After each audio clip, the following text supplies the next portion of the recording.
In conversation with Nick Edinger.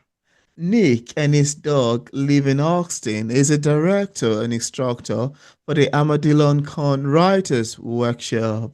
His writing has been published in Vibe, Literary Mama, Everest, Little Old Lady Comedy, The Borgen Project, several anthologies, and The Wall of His Pedal Cell. Find his non-work at nickedinger.writer.com. And in today's episode of Auto Interview, it's my joy, pleasure, and excitement to have on the show today, Nick Edinger. How are you doing today, Nick? Welcome on the show. I'm doing great, Peter. Thanks for having me here. Yeah, it's really lovely to have you on the show today because I've been following quite a good number of your work, and I'm excited that we are here to sit down and have a conversation around them. So thank you very much for coming on once again. Yeah, it's a pleasure for me as well. Yeah, absolutely.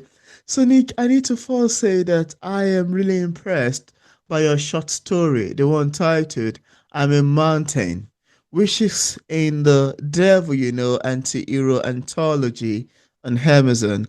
Now, I would like you to run us through the background towards the making of this book.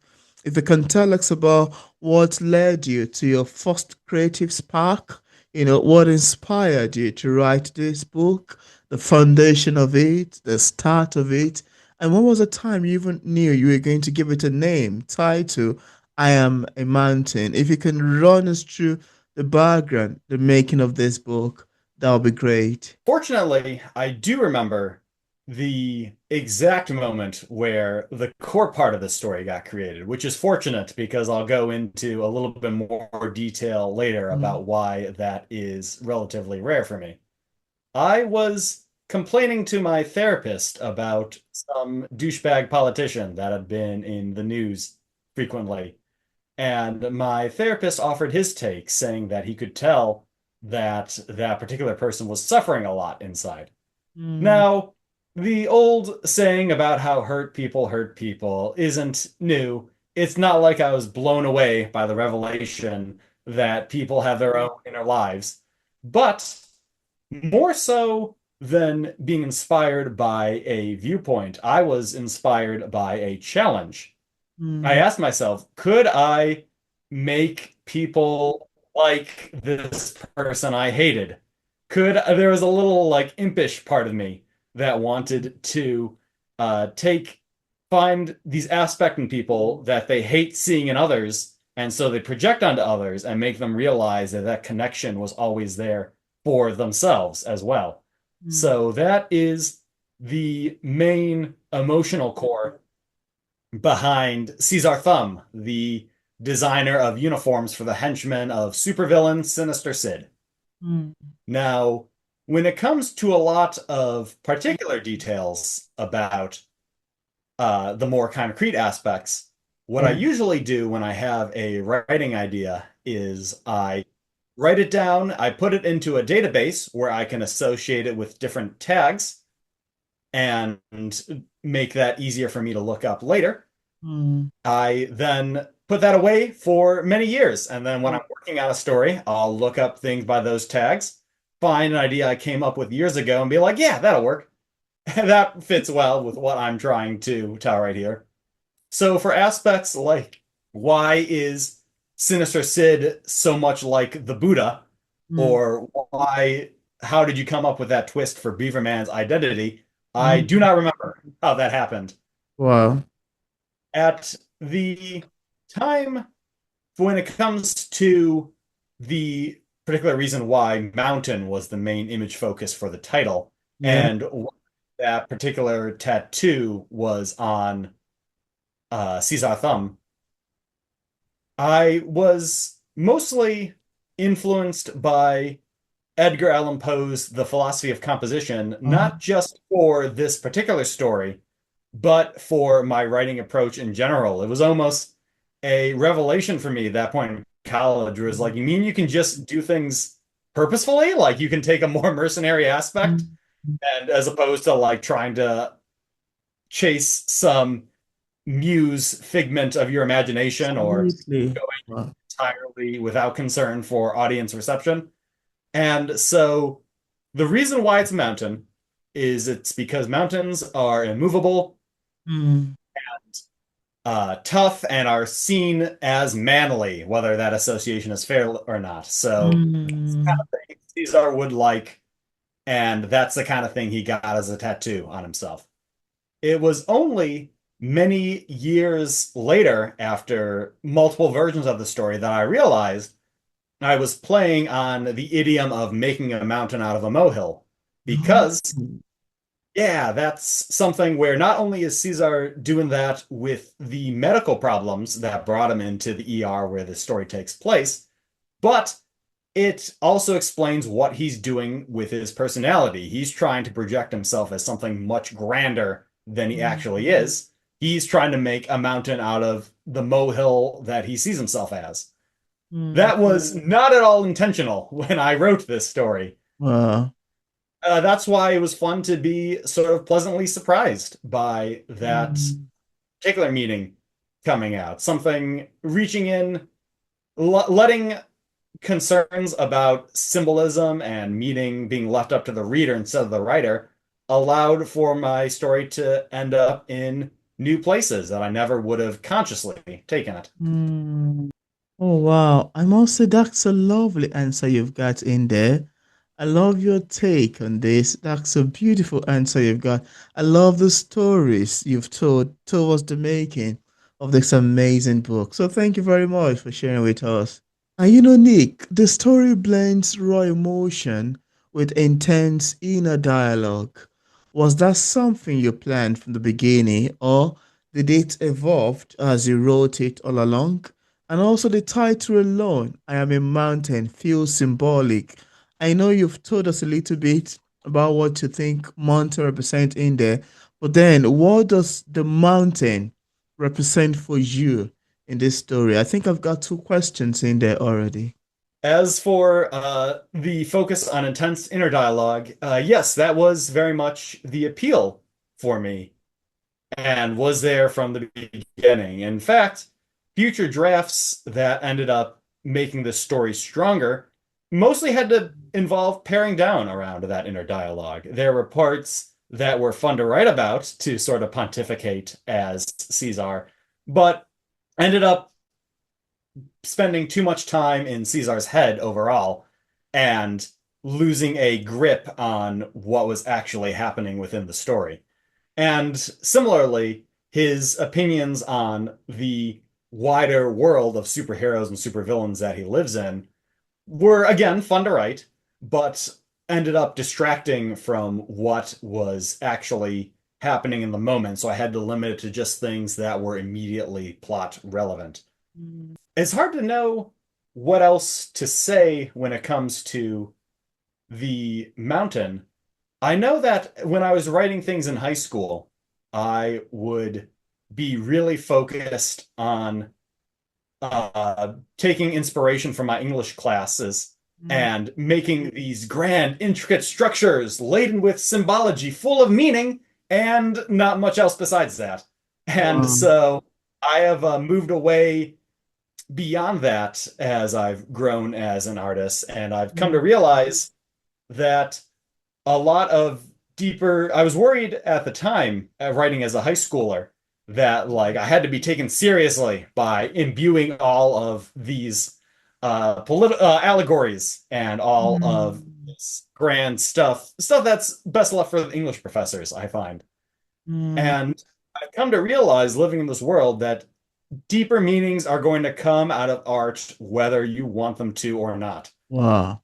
Wow. That's something that sometimes it's from what the reader takes from Mm. that, and it's hard for anyone to say whether they're the final authority on that or not. That's a whole nother conversation. Once you accept that deeper meanings are going to be in whatever you create, whether you want it to or not, and you let go of the fact that it might not be the most flattering deeper meaning, like you might reveal subconscious attitudes about yourself that you would wish you had kept quiet, then letting that go frees you up to be more honest as a writer, to talk about things as you truly see them, as opposed Yeah. to trying to do the reader's work for them, which ends up taking the fun part out of the reader when Mm. it comes to storytelling, at least in my experience. That's an amazing answer to that again. I love it. Quite beautiful and quite awesome. And I wanted to go ahead further in today's conversation around your amazing body of literature work. What made you choose the anti-hero angle for I Am a Mountain? And where does that fear of hospitals or medical system come from? Was it from a past? Or I don't know if you can run us through that, that would be very great. And also, sorry about this, you often explore the gray area of morality in your work. It's very vivid, very beautiful, very amazing. And I wanted to ask you as well, what draws you to those kind of characters and stories? It is most accurate as opposed to the subject lines of comedy or action uh, or thing anti-hero to describe this as a superhero work. Yeah. Fortunately, despite how popular superheroes are in movies and TV shows, it has barely a presence in the literary world. It's not supported by many journals or anthologies. It's something that's sort of looked down upon as belonging in graphic novels or comics or other mediums besides literary stuff. I Yeah. wish I had known before investing so much time into this particular story. So when looking at going through places like Submission Grinder and other places to search for literary journals, I had Yeah. to broaden the definition of what this story could be. Yeah. And C.L. Cannon was creating an anthology of one of her many great anthologies about antiheroes. So I decided Caesar counts, and that's how I got in. Wow. So yeah, a similar thing happened with a poem of mine published on the periodical Literary Mama. Hmm. I submitted this poem of mine called Breathe to Literary Mama because they had a focus on motherhood as as the main theme of Hmm. the website. And they came back to me as like, wow, we really liked your poem about a mother diving down into a lake to recover a watch that her kid dropped. And even though we usually mostly publish only women, we'd really love to have you on our website. Wow. And because they were so enthusiastic about that, I Hmm. didn't have the heart to tell them that when I wrote that poem, I had a dad in mind, not a mother. Oh, wow. But yeah, here's the thing though. There are details when it comes to writing, or at least the creation of writing, Hmm. that are more important to the creator than any others. For me, Hmm. the poem explored feelings of guilt and the process that a lot of people do, where they take actions to distract them from thinking of their sense of self. And to me, that was a lot more characteristic about of what made that poem worthwhile to me than any physical attributes of Hmm. the narrator. So Literary Mama says the poem's about a mother, so it's about a mother now. That it is officially canon. Yeah, and that level of flexibility in letting readers put themselves into the story Yeah, has allowed my things to reach a broader audience once I'm less concerned absolutely. people see things the exact same way I do.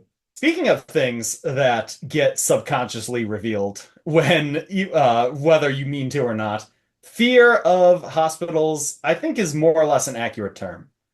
It's Hmm. not the same fear of some of my relatives who will go out of their way to avoid hospitals, even when they're clearly in poor medical health. Hmm. But I do have a lot of negative feelings built up around that. Hmm. That is another point of inspiration for this story is that, like Caesar Thumb, I have spent a lot of times in hospitals for things that didn't require hospitalization, whether it was something like a fracture that didn't require immediate attention other than just going to your doctor's office and getting a cast fitted, Hmm. or if it was something related to mental illness that was because so little was known about by me at that time, I didn't realize that that wasn't really an applicable medical problem. Hmm. So Yeah, in addition to just the American healthcare system being bonkers and me end up losing a bunch of money on something dumb like that, I feel like in those cases, it's the feeling of lack of control that really gets to me. Mm, It's always frustrating for me to be stuck in a bureaucracy and like just some cog in the machine at the whims of somebody else. That's frustrating, but ultimately something I can deal with if I'm mm, on a phone call with tech support fixing my laptop. If I'm having trouble breathing, or mm. if I'm in intense physical pain, then to be in that situation where you're waiting for like 3 hours and you're not sure if you've been forgotten or not can really remind you of just how small you are in this world. Honestly speaking, Yeah, and more than just the smallness, like how little control you have over something that you feel like should be in your control, yeah, like your health, or something that you might believe should be in your control. yeah, That you feel like people will think worse of you if you mm, uh, don't have that part of your life mm, brought. So mm. yeah, I Am a Mountain was revealing in ways that I did not imagine, and that's how it works being a writer. Wow, that's another beautiful response to these lovely questions. Thank you for sharing. And Nick, you've written across genre, from comedy to poetry to dark fiction, etc. How do you shift gears creatively when jumping between those forms, from one form to another to another? Who knows what next you're gonna jump on? Hopefully, something quite nice, beautiful, and quite awesome like the previous one. And also, do you see yourself as more of a storyteller or a philosopher with a pen or a poet or it's a balance of both? I love your answer to that as well. Yes. When I have friends or loved ones who are able to do something that I admire them so effortlessly, I usually call them up and ask, how do you do it? What strategy did you imply to get to this point? What obstacles did you overcome to become this cool person you are? Yeah. And the response is sometimes, I don't know, I just kind of do it. Until you brought it up, I didn't even realize there was another way to live. And I'm kind of like that with genre hopping, I find, where it's less of an artistic intentionality behind it and more that when people notice commonalities in the themes I write or in the ideas I use, my main instinct is to write something that's the complete opposite of that. Mm. So I Um, suppose the only bit of advice I can give is if you want to be like me, you should develop a pathological fear of being labeled.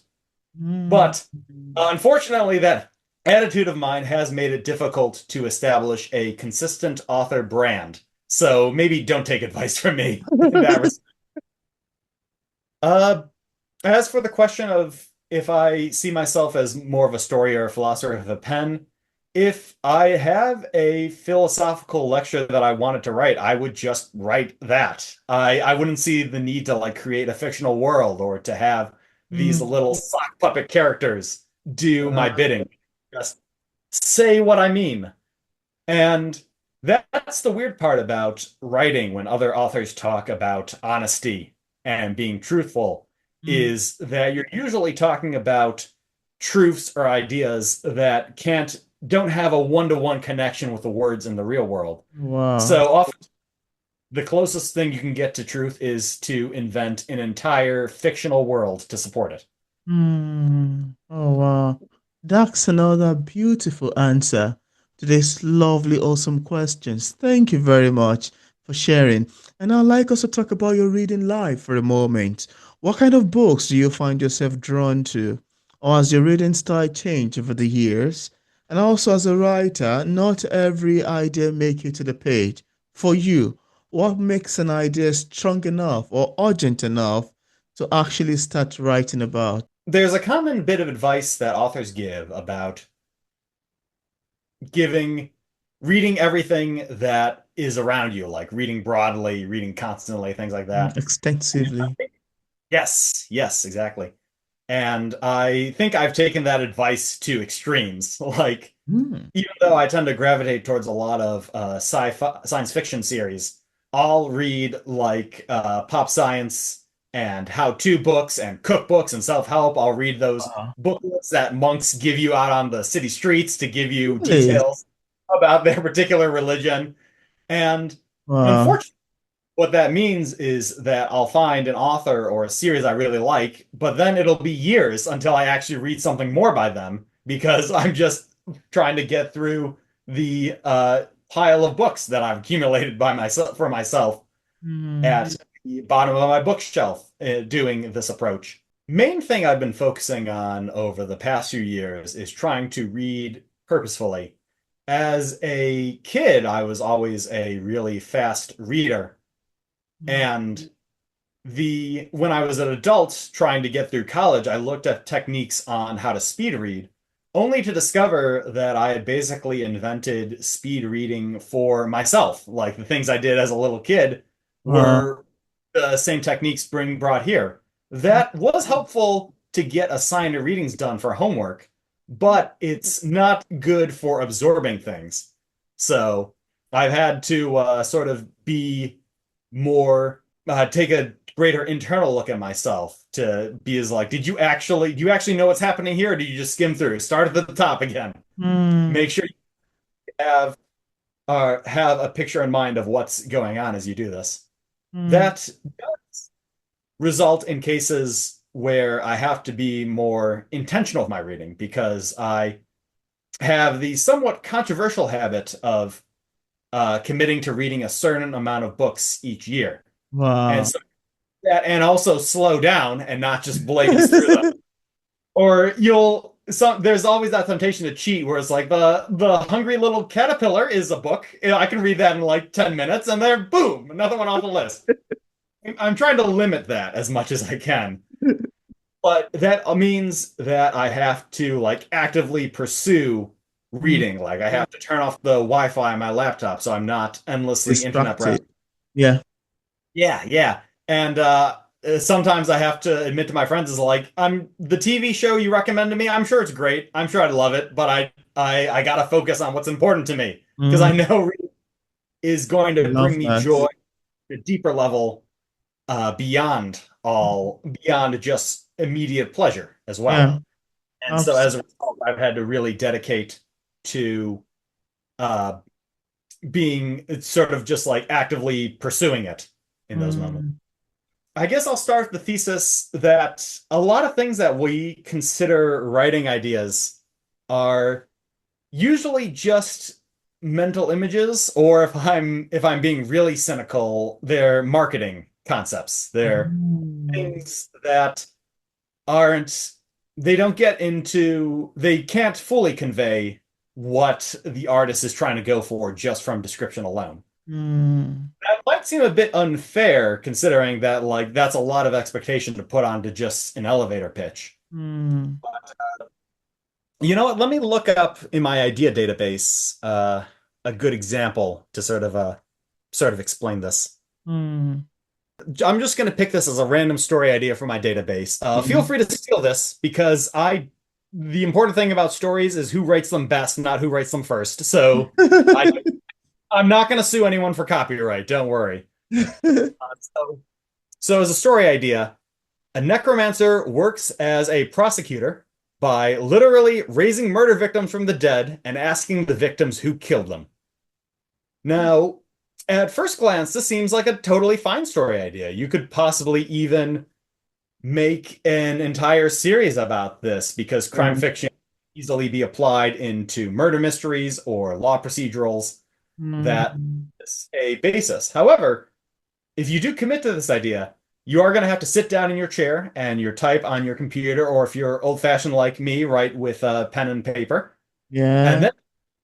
then that pitch I just mentioned leaves out a lot of very important first page questions. There Mm. are some stuff that can be just an issue of planning, like what murder is being solved here, or Yeah. what are the personalities for the like uh, probably you're probably going to create an example like first murder victim Mm. and first case for the prosecutor, even if you're following the basic save the cat Yeah. model using a beginning example to sort of explain how the rest of the plot is going to go. Mm, Beyond that, though, questions like where is this all taking place? You realize that that broader question implication of like, is this in a fantasy world or a world like our own is going to affect how the characters approach it. Like if it's a place where necromancy is banned, absolutely. or if it's not believed to even be a thing that exists in real life, is going to Mm, change how the characters in your story react. And eventually, you get to the point where you realize what you're doing is writing two people in a room.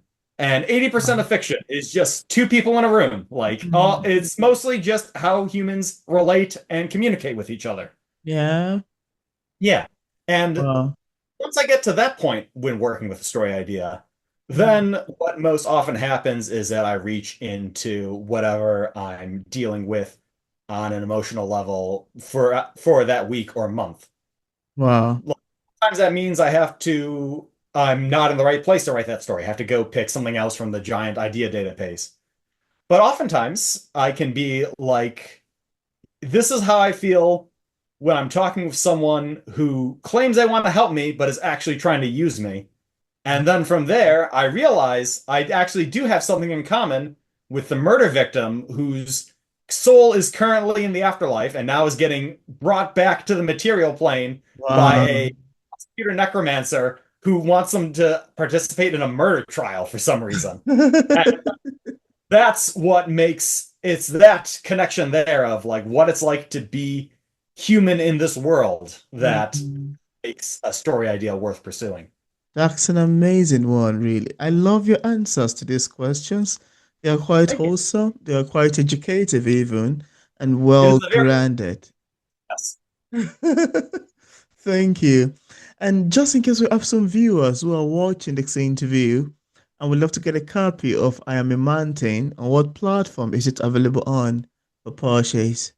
You can find all of my works on my website, nickedingerwriter.com.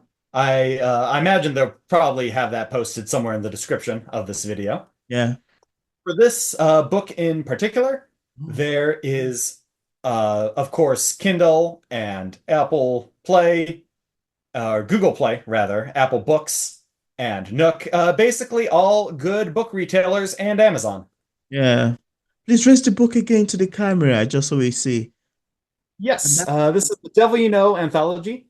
I mm, should probably, while I've talked so much about honesty in this interview, it would be remiss of me not to mention that there are a lot of great stories here by other great authors as well, and that I can't take sole ownership for this. mm, that's amazing.